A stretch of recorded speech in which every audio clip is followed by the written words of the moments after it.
Good evening, folks. Ron Motta here with Activate Worcester. First time we've filmed in several months for various reasons. But here we are. We've survived the great apocalypse of 2023. That happened yesterday. And certain parts of our region got as much as 30 and 35 inches of snow. Here in the greater Worcester area, supposedly up at the airport, we had 14. And hopefully a week from now, it'll all be gone. So that's that. So we're back in business for Activate Worcester. And the campaign season has now begun, as I think you guys all know, the local season. And we have, I always say this, and it's hackneyed, but it's true. We have a really interesting guest tonight for more than the usual reasons, okay? Ted Kostas is our guy. Now, Ted has been on this show either 2 or 3 times previously, and his wife was on about 3 years ago, and he was with Kathy Roy from the Worcester Republican City Committee. That's right, the PRC. And he's been a really, really good guest and has a lot to say, very poignant, and knows what he's looking to do. And he's also a guy that doesn't just talk a good game, he makes it happen on the field, so to speak. And he's an individual who has worked tirelessly getting signatures for other people over the past several years. And as anybody knows who's done that, it's not the easiest thing in the world to do. Because you blow a Saturday, you're sitting there and, going through this endless conversation. But he's one of the few that you can always count on to do it. Well, we have a very interesting announcement to make, not me, so to speak. Ted will be explaining what's really going on, and I'm going to turn it over to Ted because it's something that when I heard this a couple weeks ago, I was like overjoyed. I really was. And Mr. Kostas, your fans would like to hear from you. So what's the story, big guy? The story is, thank you first of all for having me on. You mentioned something that about I've been working on several campaigns and for many, many, many years. And what I'm about to say wasn't exactly on my bucket list, to be honest with you. But through my observations over the years and living here in the city of Worcester and seeing where the direction the city is heading to, I felt that I needed to do something and see if I can make a difference. So I am running for City Council in District 4 here in the city of Worcester, solely for the fact that I believe I can contribute, first of all, a lot of experience that I've had amassed through the last, I won't say how many years, but quite a few years, in all aspects of my life and business and what I do today, human services.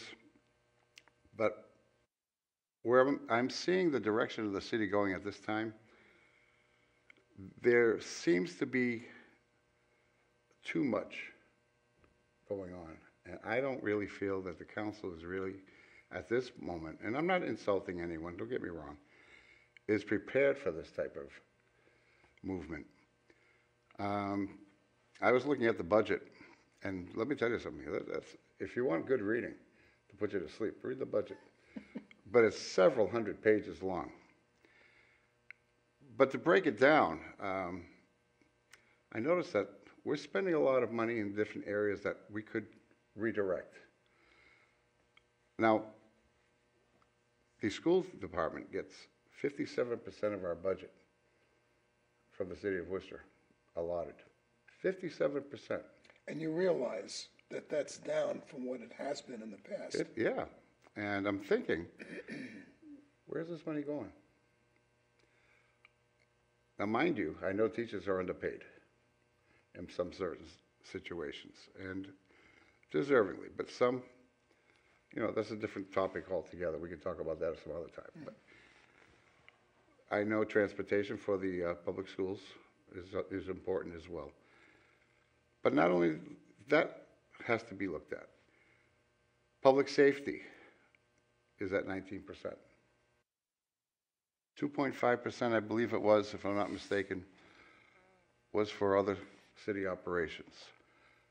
The Department of Public Works, 2.6%. Now, if you're driving around the city of Worcester, 2.6%, now you know why. So we need to look at all this. We need to reallocate, I think, some of these monies and put them in the right direction where we can get something out of it. A lot of other things that are going on, as you know, there's a lot of development coming into the city. And there's a lot of people moving into the city. We don't have anywhere to put them. Housing market right now is at a standstill. A realtor right now, if he's lucky to get a listing, it drops within 24 hours. And it's not just by one offer. I've been told by a few friends of mine that are in the field.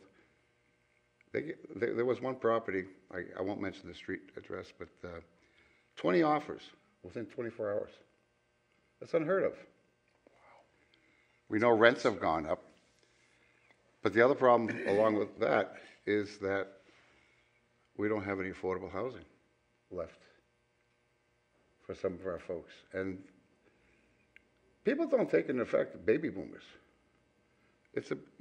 There's quite a few of us, believe it or not, that are retiring right now. And they're looking for a place that they can afford on Social Security or fixed incomes. Some of them are fortunate to have their own homes, but are they going to be able to afford it? With the rising cost of property taxes, insurance, liability, maintenance, it's a lot of work. You have to keep the house up. But low-income families, where are they going? There's nothing. So there's a new, the City Council is going to be voting next Tuesday, the 21st, on inclusionary zoning. I like the idea because it'll give the opportunity, some may disagree with me, but it'll give the opportunity for new development to allocate at least, they want to get at least up to 15% of those units for lower income housing. So people like myself who are retiring can get into somewhere where they can afford.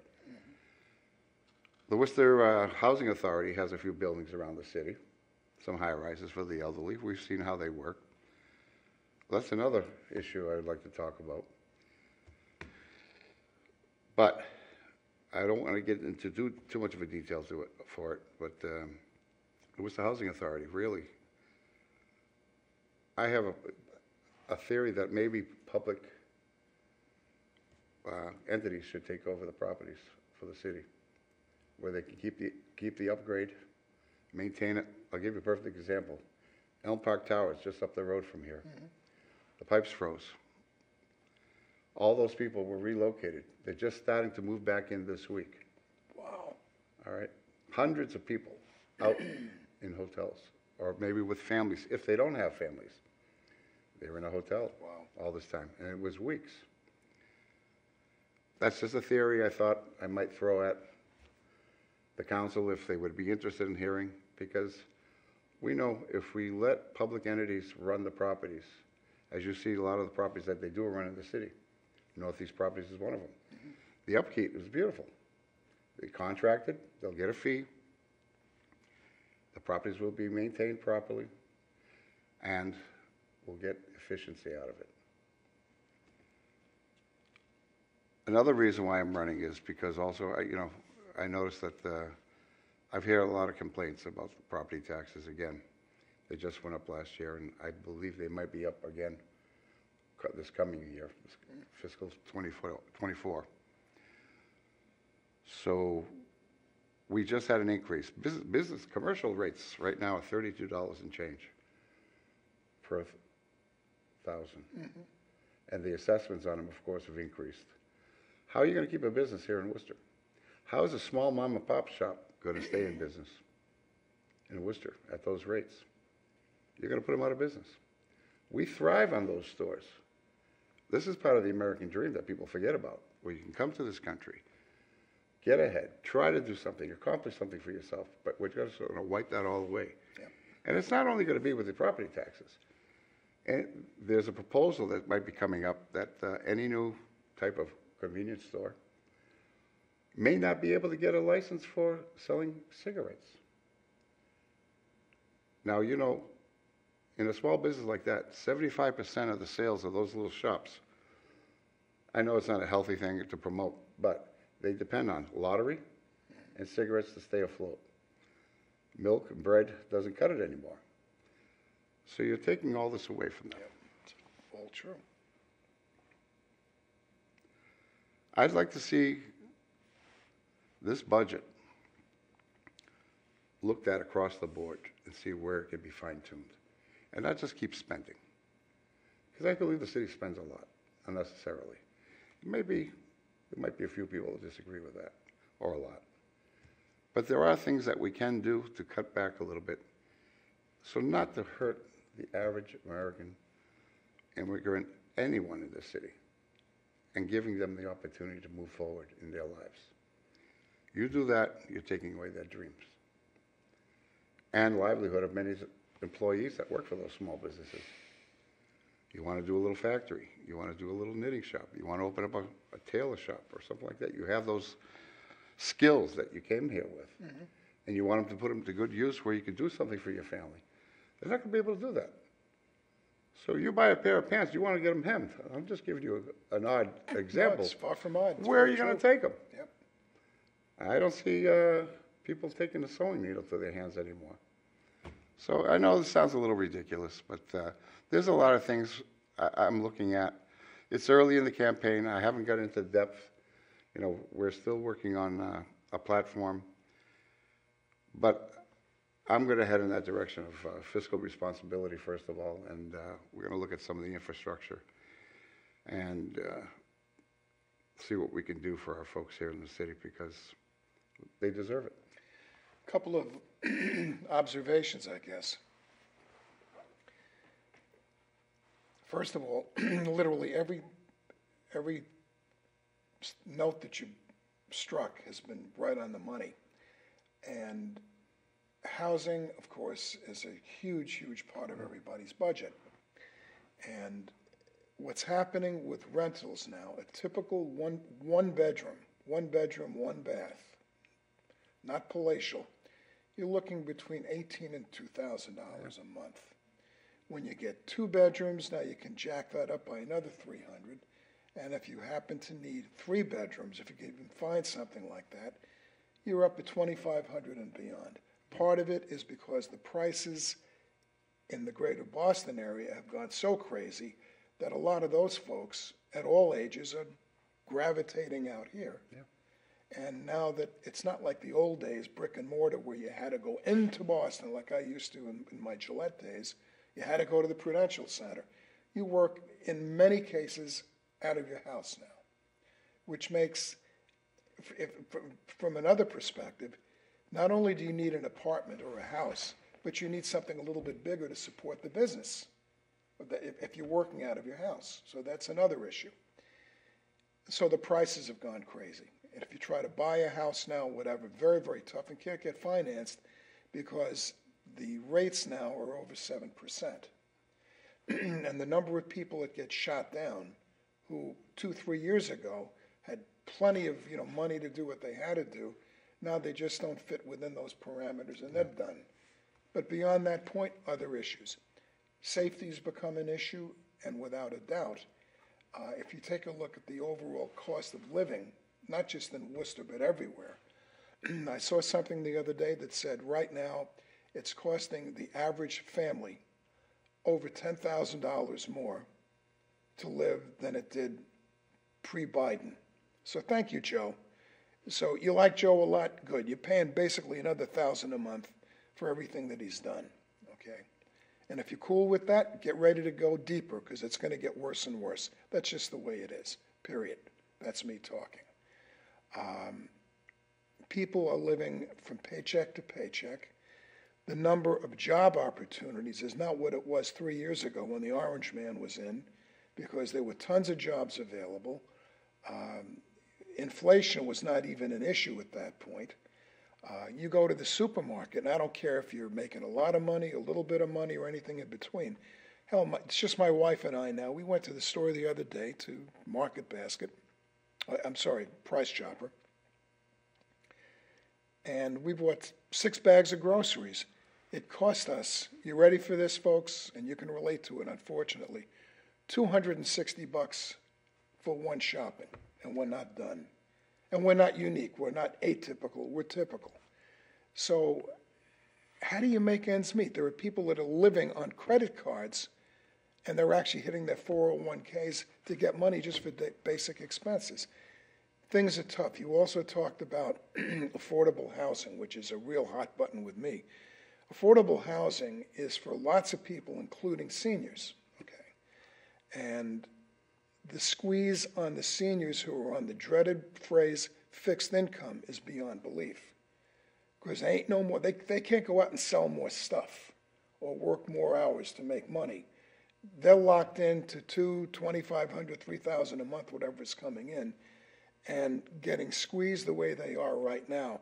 Even with all the new apartments that are coming into our area, a scant few are going to be built for seniors or for quote-unquote low-income housing. What it's going to be for is, remember this phrase, folks, market rate. Anytime it's market rate housing, back to $2,000 a month for a one-bedroom. If that's what the market is, a lot of people are going to bail and leave here, period. And that's what I see. And you also need to have a strong economic base where people will have pride in their community. You don't want Worcester just to be a bedroom community. You want it to be a place that people get involved. You guys watching this, especially those who are quote-unquote golden agers like me, have a real affinity and a real love for the old Worcester, for the old neighborhoods and everything. And now, little by little, those good old reliable companies are leaving. A few weeks ago, Keola over on Park Ave, who's been taking care of lawnmowers and snow blowers and whatnot for many, many years, they're gone. My current employer is Better Electric over on Grafton Street. You guys all know it. It's been there 75 years. Guys had it. Too much out of here after 75 years. And there are many, many others, Fairway Beef, etc. So something is not exactly right here. It's not exactly right just because of Polar Park and all the different bars and the Mercantile Center, all of which are fine, okay? But that's not the health of the city. That's a little pocket. So I commend you for what you're planning to do, because there's a lot of work that has to be done. And I have a question for you. Why, after all these years of being a very, very keen observer, what caused you to flip the switch and make the move? You know, I'm still trying to decide that answer myself. I really think that I can make a difference. I'm not a politician, mind you. I'm just a person, just like anybody else, with maybe a little more keen sense. And basically, I want to be able to make a difference in this city before it's too late. I'm not seeing that with some of the candidates that are going to be coming up that I've heard of, and I'm not too keen with some of the council members that are on the board right now. It's going to take a lot of work. You know, I do have disabilities, but that hasn't stopped me in the past. But that's what makes it even more interesting that you're doing this. Yeah. You're not 27 or 37 years old. No, I'm not, but I'm really going to put 100% into this. This is a commitment, and anybody that knows me and through the years knows that when I put my teeth into something, I don't let go. I do the job, and I do the best I can. Mm-hmm. I have as I said, a keen sense, and I know what's right, and I know what's wrong, and I can tell the difference. And right now, what's going on, I can't let that happen. So if I can't make that happen or make a difference, someone like myself who's going to be dedicated, I don't know who will. Because it's not a job for anybody just to go in and say, hey, look at me, I'm on the city council. No, it's not how it works. You go on that council and you work your butt off. I could use another word, but you work your butt off.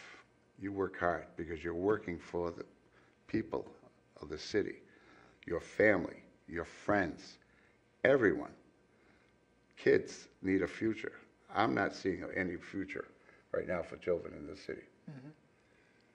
So if I can't get that done, I won't stop until I will, whether it's being on the council or in the sidelines.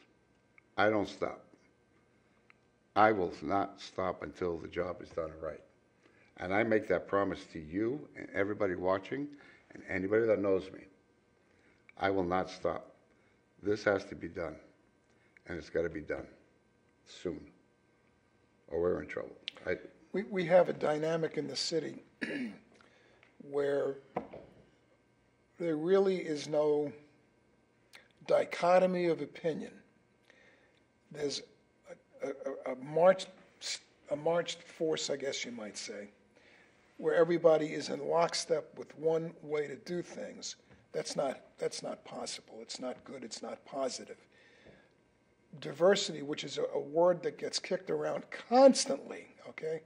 Well, as it relates to politics and city government or town government, if you will, it's always good to have people who look at things through a different prism, a different pair of eyes. When everybody is absolutely in lockstep, you have what you see going on in this city right now.